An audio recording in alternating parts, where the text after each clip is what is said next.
Tonight, 13 high-ranking D.C. police officials are on administrative leave and could be fired for their alleged roles in manipulating crime data to make the city appear safer.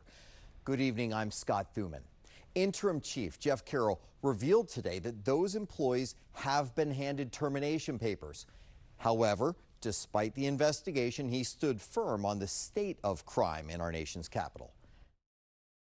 Let me be clear. We have made meaningful progress over the last 3 years in reducing crime. We don't want to minimize any crime. Obviously, we want to make sure that crimes are appropriately classified. Now tonight, 7 News is on your side with team coverage. Our Jasmine Stiles is looking into the termination process.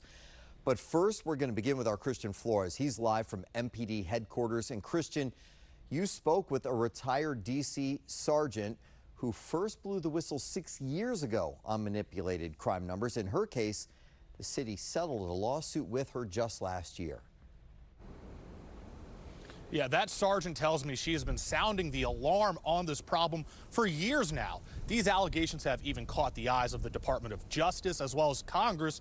But now the focus turns to the future to try to prevent a repeat.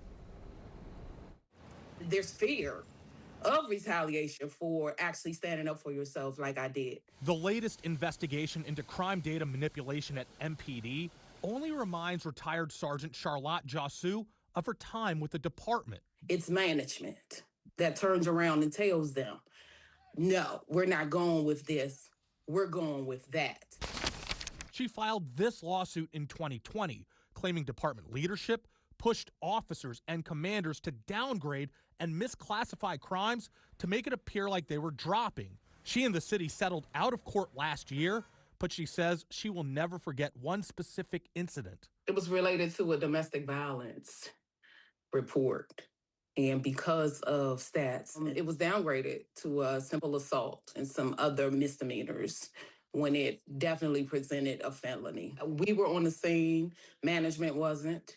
So I knew that if this situation wasn't taken seriously, she could have lost her life. We use crime statistics every day to help us with deployment across the city.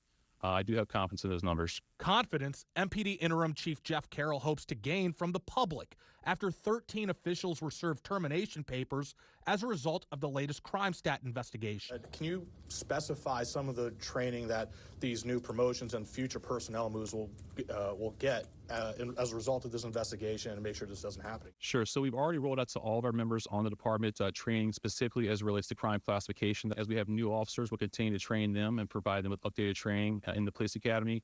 And then as officials do get promoted, they do go through promotional training.